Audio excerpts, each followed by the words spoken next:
عشنا يا وطني نفدي بالروح أراضينا قد كنا أمس عمالقة في الحرب نذل أعادينا وإن اليوم عمالقة في السلم حماة مبادينا من أجلك من أجلك يا وطني أبطالا كنا لا نرضى غير الأمجاد تحيينا نزهو بالماضي في ثقة والحاضر يعلو ماضينا. Zola Darif, beaucoup l'oublient, mais vous avez été première dame pendant 43 jours, du 27 décembre 78 au 9 février 79. Vous étiez l'épouse du chef de l'État par intérim. Avant de vous poser la question de cet intérim, comment vous avez vécu à l'époque et appris la mort de Houari Boumediene? Ah oui, vraiment. Boumediene était un grand homme, vraiment. Et je pense que ce n'est même plus moi-même qui le dis. J'ai vu plusieurs fois des vieux journalistes français qui l'a reçu, qui lui reconnaissent vraiment la stature d'un président. Hein. Et puis deuxièmement, c'était un homme extrêmement ouvert, contrairement à ce qu'on a pu dire. Il avait le souci de ce qu'il y avait en réalité et qu'on pouvait lui cacher. Et vous savez que c'est Boumediene, pendant tout le temps où il a été président, son numéro de téléphone, parmi les anciens, les journaux, des trucs. Et tu pouvais l'appeler directement et c'est lui qui répondait. Hein. C'était un homme droit. Et il était... Sincèrement, on a eu un grand président. Est-ce que vous considérez que son décès a cassé une dynamique en Algérie? Ou est-ce que son décès a aussi permis une ouverture politique et économique? Je pense que c'est sa vision. D'abord, je pense qu'il a été tué. Vous savez bien qu'il a été atteint d'une maladie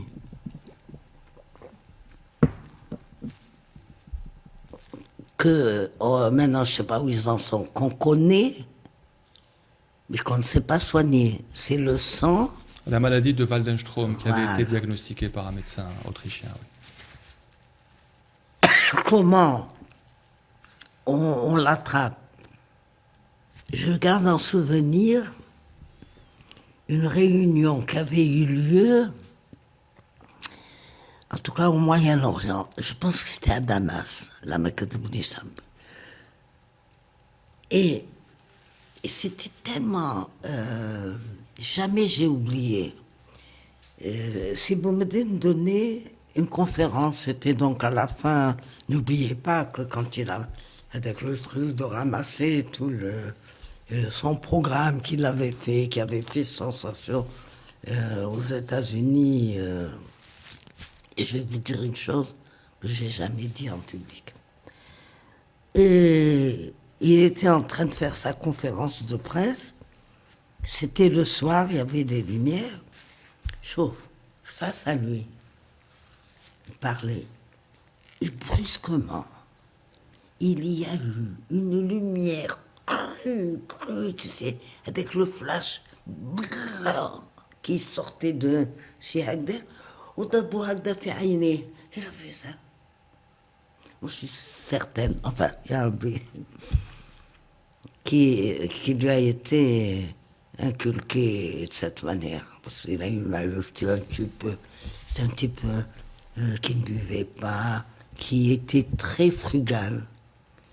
Si Boumedine تعب باش يعيش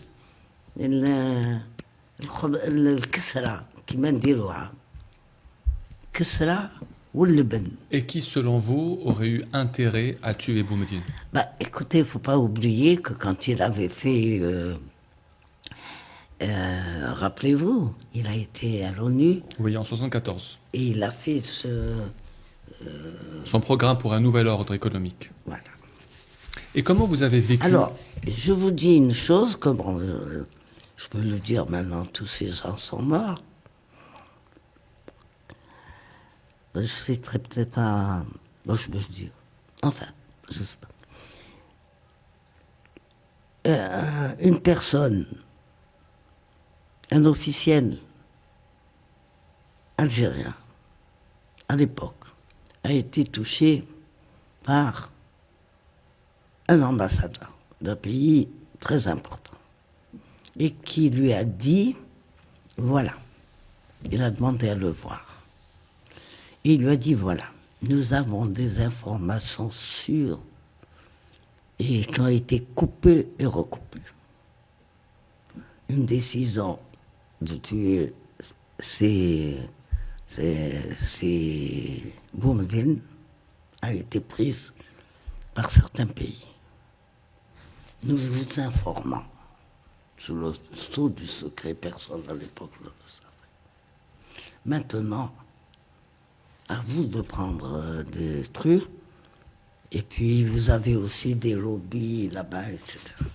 Lorsque Houari Boumediene décède, le 27 décembre 1978, c'est votre mari, Rabah Bitat, Moudjahed la première heure, qui devient président par intérim. Vous devenez première dame par intérim, je ne sais pas si ça se dit. Comment vous avez vécu ces 38 jours à la présidence de l'Algérie? Comment votre mari l'a vécu? Écoutez, je ne le voyais plus, je ne le voyais pas beaucoup.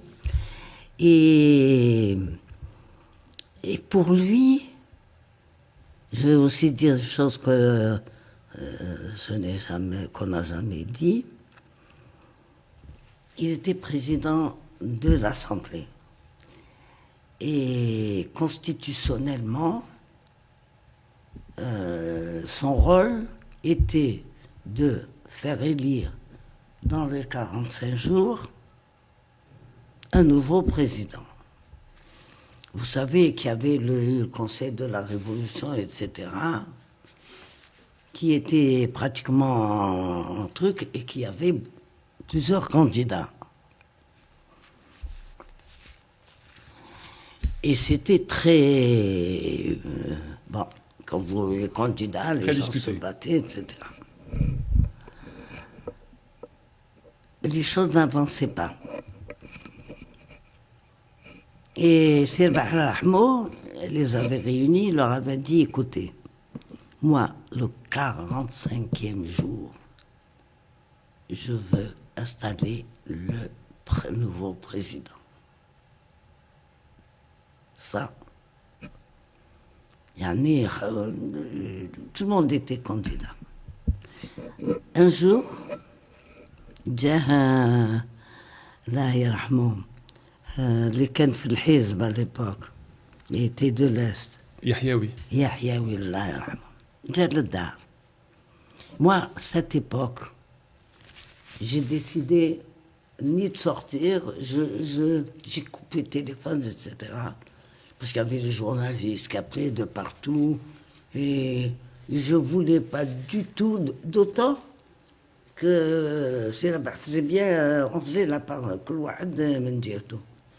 donc je ne voulais pas du tout qu'on puisse m'impliquer dans un truc alors que chez nous les règles étaient claires.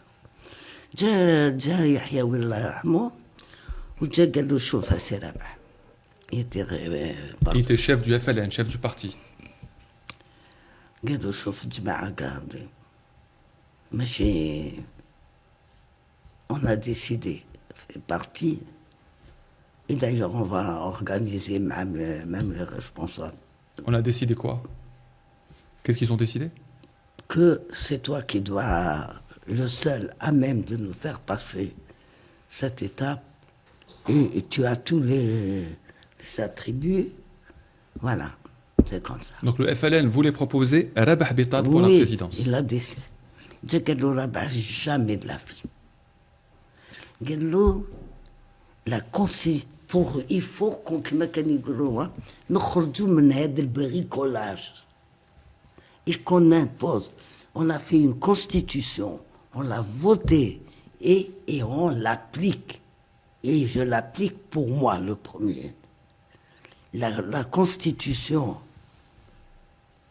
ne permet pas au président de l'Assemblée de se présenter et elle lui donne comme